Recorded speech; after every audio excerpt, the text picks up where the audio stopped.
You're truly representing, and I really appreciate that, you're truly representing the true values of Islam. You're not trying to change anyone's culture, you're not trying to change anyone's point of view. All you're trying to do is just have an honest, truthful discussion, and I really appreciate that.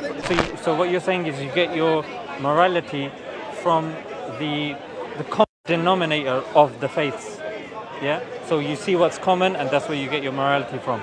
Would you say you get your morality from liberalism as well, or do you rely more on... Correctly, yes. Yeah, and we say, look, I'm going to be as skeptical as I absolutely can. There's one thing that you have to accept, and correct me if I'm wrong, and that is that you exist. Yeah? And secondly, would you say that the universe is uniform, regular, and stable?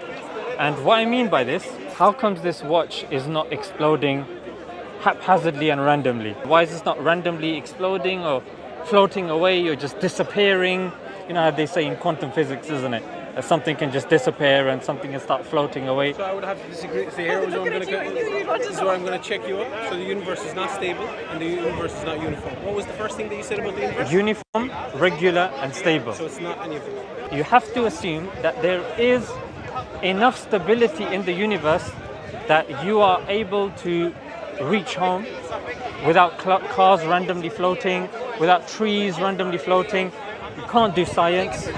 Yeah, exactly. So you won't be able to do science at all. You can't live your daily life. So you agree with this point, yeah? Therefore, there needs to be an existence that explains this uniformity, regularity, and stability of nature. Would you agree with that? What do you mean exactly by an existence? An existence. Yeah, so you find that at the beginning, where you acknowledge that you exist and that there is existence. Yeah? So for that was in premise number one, where you say, I exist, and then you're acknowledging that there is some stability. Yeah? Otherwise, I mean, we can't go an hour without... There's going to be, breaking news happens every hour. There's going to be breaking news every minute. Yeah, Big Ben has disappeared. Oh, it's on top of the Statue of Liberty. Therefore, there is an existence that explains that. Okay, great. Now, we have to deal with that existence. Let's just say I have a glass of water. Yeah?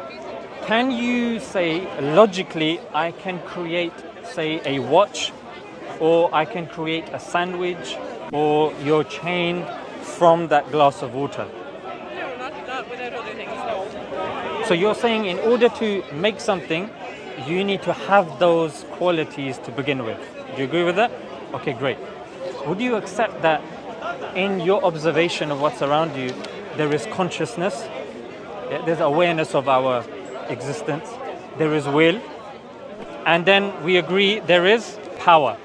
Yeah? I'm flexing his muscles a little bit. I'm not. I'll see that. So this existence, because there is consciousness, there's will, there's power, it makes sense for that existence to also have consciousness, will, and power. Make sense so far? Okay, great. There cannot be, I'm going to get a bit technical here, feel free to stop me whenever, there cannot be an infinite regress of powers. Just like there cannot be an infinite regress of dependent things. Yeah? I'm going to break the second one down. Dependency. So I rely on something else. Yeah? That something else relies on something else, and then it goes ad infinitum. Yeah? However, my argument is you cannot have an infinite regress of these things. Because if you have an infinite regress, that means one thing on another on another. Yeah, it has to end somewhere, isn't it? And we say, and philosophers also agree as well, that we are dependent. There has to be a necessary being. Yeah, that's the end of that chain. Yes, the end of that chain, the necessary being.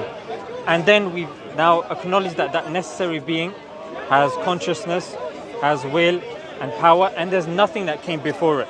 So that necessary being has to be one, has to be independent, has to have consciousness, has to have will. Our pH test for God is Qul huwallahu ahad. Say He is the one. Allahu samad, the everlasting and eternal. he does not beget, nor is he begotten, i.e. he doesn't give birth himself, and nor is he given birth to, and there is no one like him. Yeah, this is our pH test for God. Yeah, so as a Muslim, this fulfills our criteria for God. Now, Jennifer, would you think that somebody who's created us would be detached from us, or would you think that there would be some effort being made from the Creator? Which of those two would you say makes more sense? The latter, isn't it? So with regards to the books, the main thing that rationally you would arrive to is this book is the same as it was when it was revealed. Yeah? If it's been changed, if the people that follow the book can't even acknowledge and take on board that, yes, this book is the same book that was at the time of the Prophet, then, why should I accept it? Because it's been changed. And yes, Sorry to interrupt you. No, go. Point about it being accessible and understandable to the followers of the faith.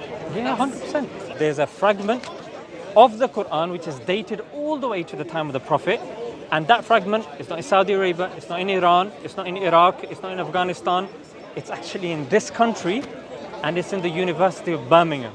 So the oldest fragment of the Quran is in a non-Muslim country, collected, carbon dated by non-Muslims. Yeah. However, now when you look into the Quran, how has it been preserved? Because the next thing you're going to say is, that was back in the days. They used to write stuff down. And I remember in primary school when we would have to copy stuff down for display purposes. Sometimes if two lines end with the same word, our eyes would skip a line. And sometimes if I write something down and I introduce a mistake, he copies something down, he'll copy my mistake, he'll make a mistake, and then he'll give the manuscript to you, you'll introduce your own mistake, and then over time, so many mistakes will come in.